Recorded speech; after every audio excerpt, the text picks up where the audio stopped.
What's up, everybody? Welcome back to the channel. I'm your host, Matty V. This is Matty Cars. And today we have the 2023 Ford Mustang Mach-E. The Ford Mustang is an iconic brand in the Ford lineup. First revealed in 1964 at the New York World Fair, the Mustang was heralded as a backroad beast, an emotional, beautiful car, one that would make you feel alive. What was Ford thinking when they decided to place their cherished, beloved Mustang brand on this electric SUV? It's pretty controversial. So there's two reasons why Ford decided to name this a Mustang. Number one, for the brand cachet, to bring awareness to this new electric vehicle. Number two, they really wanted this car to perform like a Mustang on the back road, to be fun and lively and thrilling to drive. So today, as we're doing a lake lap, we've got two questions in mind.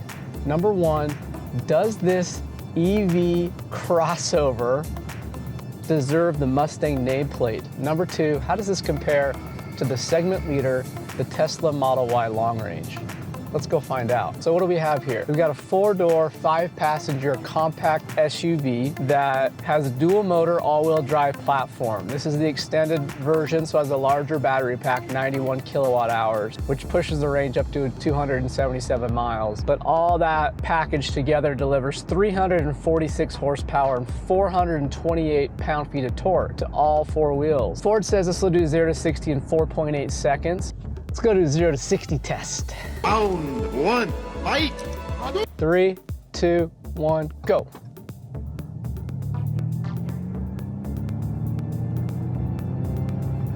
Zero to 60 in 5.5 seconds. Definitely not 4.8. Yikes. Just Lateral acceleration is rated at 0.85, and braking 70 to 0 is 165 feet. So on paper, it's a pretty compelling package for some sportiness. So first of all, there's several driving modes: Whisper, Engage, and Unbridled. I really like how Ford is leaning into the fun of naming these things something new and fresh. We're all used to like eco and comfort and sport modes. Boring. And with this special vehicle, Ford has decided to name them Whisper, Engage, Unbridled. So Whisper's kind of the quiet mode. Let's go into Whisper mode here. Seamless drive, calm and quiet, smooth acceleration and steering, the best mode for slippery conditions. It is a little slippery today. Engage says balanced drive, everyday fun. I honestly don't feel much difference between those two. And then the Unbridled says exhilarating drive, machine and road align as one. More responsive acceleration and steering. It does feel like the steering has stiffened up a little bit. Let's try some throttle. Oh yeah. Huh, not bad. Coming up here on some whoops. Let's see how it handles. It feels pretty good. This is not Ford's sportiest setup.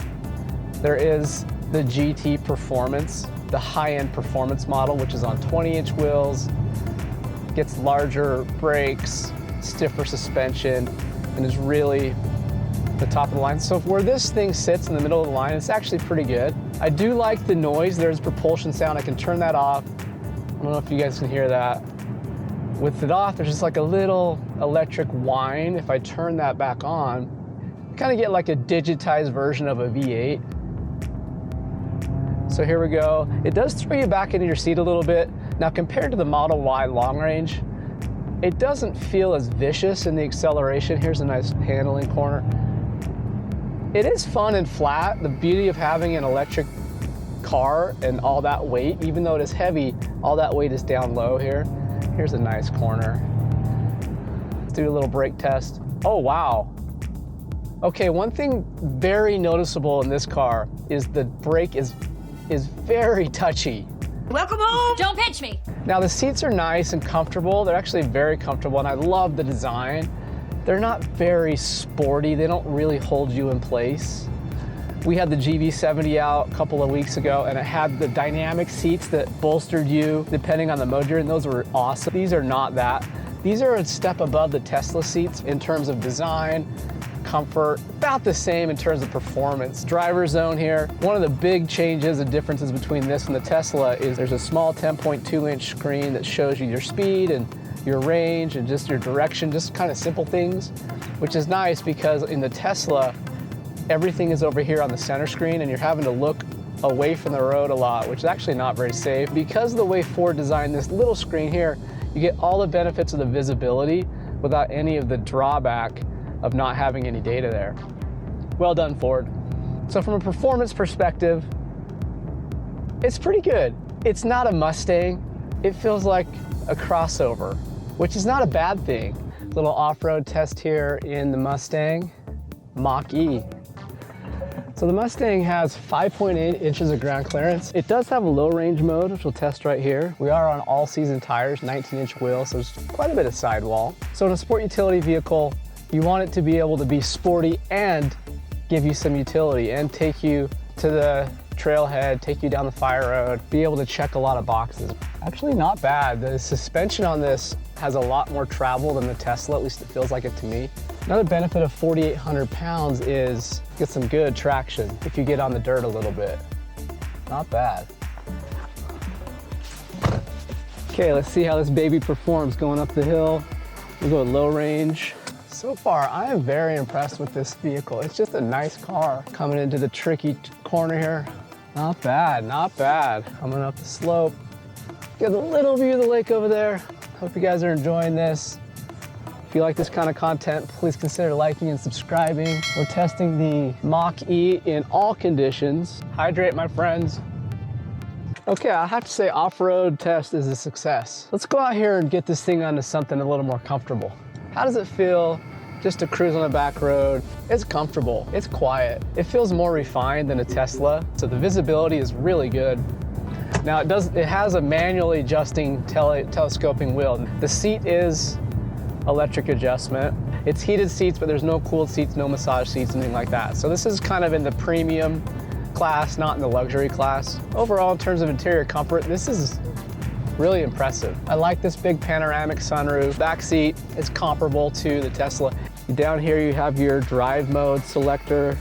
You actually also have a start-stop button up here, which is kind of funny to think about in an electric car.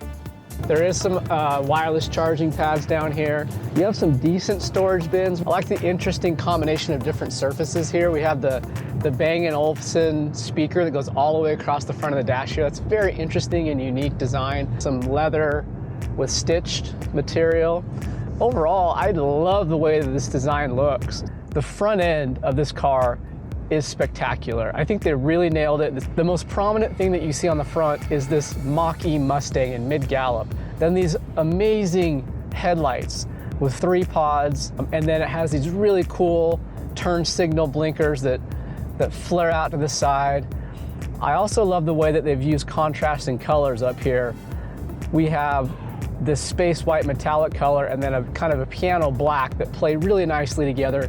It's outlining the shark nose, and then along the front we have active wind dampening up here, and then we have this gloss black lower lip that ties in all the way up and over the wheel wells, along the side skirts, up and over the rear wheel well, and back to the back bumper.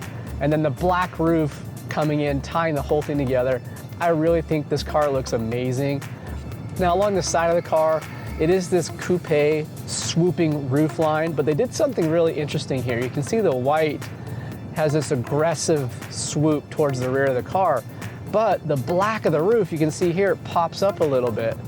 And that's actually an optical illusion. It makes the car look sportier across the side, when in reality, you get all the practicality of that headroom where the black part is. This is an excellent design, and I really think they nailed it. What do you guys think? What are your thoughts on the styling? Let me know in the comments below. Okay, let's talk tech. So we have a 15.4-inch center screen over here. This is what dominates the tech conversation. Now overall, this screen is fantastic. I love that they put this dial down here, and depending on what function you're in, this dial does different things. For example, if I want to adjust the temperature, I can touch the temperature, and then I can go over here and I can use the dial to crank through the temperature really quickly. Or if I want to do the heated seats, I can touch that, and then I can use the dial to change the heated seat. I really, really love this dial. Now, one thing about this screen that I've noticed, it's a little bit laggy. Also, I kind of think it makes sense to do this, the portrait layout versus the landscape, because from the driver's seat, I can easily access the entirety of the screen. Now, the Apple CarPlay layout on this is enormous, which is really cool, easy to use. But in addition to the lagginess of the screen, it does to me look like the resolution's not at the same level as the Tesla. I mean, overall, in terms of tech, it feels like you're in a modern car, which is nice. It's different than the Tesla. The Tesla feels like you're in a different universe because it's so sparse and Spartan. Okay, cruising along on the freeway and the highway portion of the lake lap. Let's do a little decibel meter test. We are cruising along here at 80 miles an hour, 67 to 68 decibels. That's not bad at all. It's actually a pretty comfortable, quiet place. Blue cruise is on, not bad. There is no heads-up display. Let's see if it'll do a lane change for us. Oh yeah, blue cruise doing a lane change for us. It's got an interesting blue ball, it's got an interesting blue perimeter there showing you that you're in blue mode. Blue cruise. It's a very comfortable place to be. So one thing I've noticed in terms of highway driving, the seat is comfortable, but I wish that the bottom of the seat was longer, like there was a leg extension part, and I wish it would allow you to tilt the front of the seat up. Okay, coming to the end of our highway portion of our lake lap, I'm really impressed with the blue cruise. All the features and the tech around that is really good. It's a very comfortable place to be. All the materials that the touch points are really nice and inviting.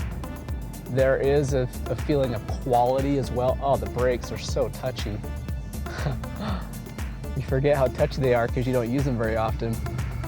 We started this journey today with two questions. Does the Mach-E deserve the Mustang nameplate? And the second question, how does this compare to its biggest competitor and rival, the Tesla Model Y long range? To answer the first question, it's a simple answer. No, this is not a Mustang. It doesn't feel anything like a Mustang. Number two, how does it compare to the Tesla Model Y long range? In almost every way, this is a better car. It really is. It looks better. The styling is better, interior, exterior styling. The performance is not as good, so that's one area where the Model Y has a little bit of an edge. But in every other category that I rate these cars in, this beats the Model Y. As always, thanks so much for joining me on this ride. Let me know what you think of this review. Do you have any other questions or comments? Is there something I missed? What are your thoughts of this vehicle? Let me know in the comments down below. And we'll see you on the next one. Peace.